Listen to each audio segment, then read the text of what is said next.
Which distance rings decide a Seattle home's value across Seattle and its suburbs? We'll answer with 5 ranked neighborhood stand-ins, counted down to the best ring. This countdown is really about distance bands, not a claim that one place alone controls the market.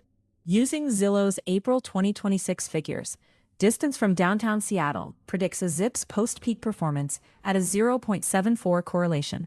The recovery is a donut, and the hole is downtown. So each stop is a representative place inside a ring, from the outer edge of King County back toward the downtown waterfront. Number 5 is Black Diamond, representing the 25-plus mile ring.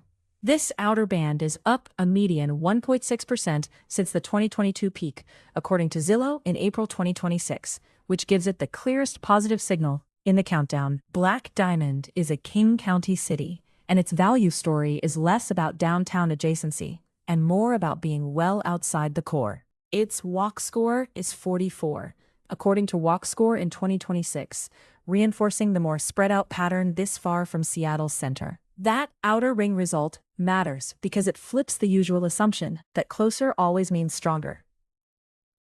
Distance is not just a map detail.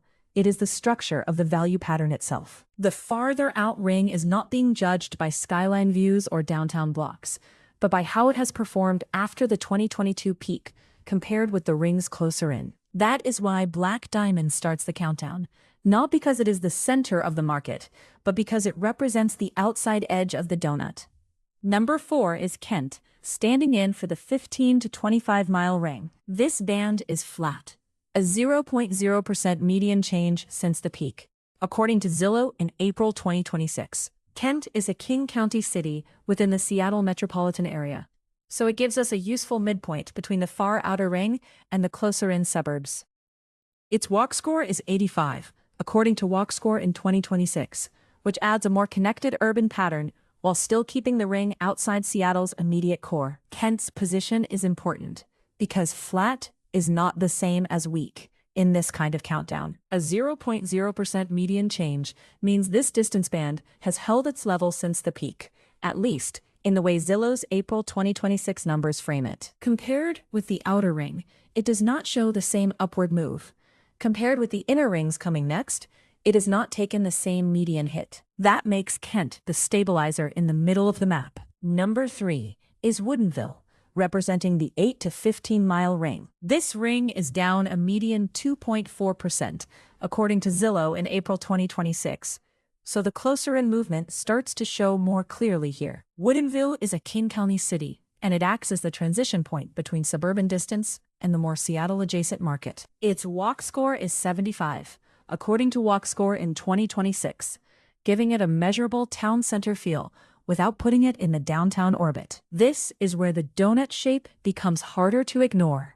The first 2 rings were either up or flat, and now the median change has moved negative. That does not tell you everything about any single house, because condition, lot, street, views, remodel history, and timing still matter. But for a top 5 distance ring ranking, Woodinville marks the point where being closer to Seattle starts to line up with a softer post-peak number. Number 2 is Columbia City, standing in for the 3 to 8 mile ring through the 98118 area. This band is down a median 4.3% since the 2022 peak, according to Zillow in April 2026. Columbia City sits in southeastern Seattle within the Rainier Valley District, and it has a landmark-protected historic business district that gives the area a very specific street-level identity. Its walk score is 92, according to Walk Score in 2026, so the closer-in ring brings stronger walkability while also showing a bigger median decline.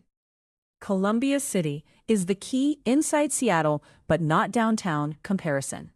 It is close enough to the core to share more of the city's urban pattern, but it is still outside the 0 to 3 mile center.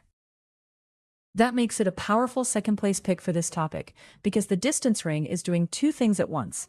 It is capturing proximity, and it is showing how that proximity has related to post-peak value movement. By this point, the countdown has moved from outer resilience to inner softness. Number 1 is Belltown, representing the 0 to 3 mile core.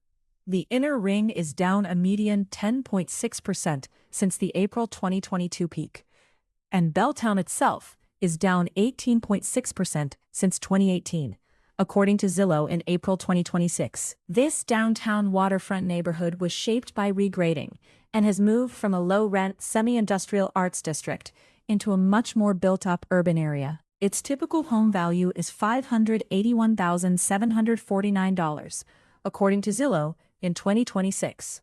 Belltown takes the top spot because it is the clearest example of the core ring effect. It is not just close to downtown, it is part of the downtown waterfront fabric itself, with the city's densest neighborhood pattern wrapped around it. Its walk score is 99, according to Walk Score in 2026, which shows how extremely connected the area is on foot. And yet, that closeness is exactly why it matters. The hole in the donut is downtown, and Belltown is the representative place at the center of that hole. So, the recap is: Number 5, Black Diamond for the 25-plus mile ring. Number 4, Kent for 15 to 25 miles. Number 3, Woodinville for 8 to 15 miles. Number 2, Columbia City for 3 to 8 miles. And number 1, Belltown for the 0 to 3 mile core. The big takeaway is not that distance alone prices a home, but that the distance band around downtown Seattle has been one of the clearest ways to read post-peak performance across the greater Seattle area. What did we miss? Which neighborhood or suburb would you have used as the best representative for one of these distance rings? If you would have ranked a ring differently, or you think another Seattle area spot tells the story better, drop your pick in the comments. If this helped you understand the map a little differently, give the video a like and subscribe for more Seattle neighborhood deep dives. What Seattle topic should we tackle next? Waterfront value, light rail neighborhoods, east side comparisons, or a specific neighborhood profile? Every number in this video is sourced, and you'll find the links in the description.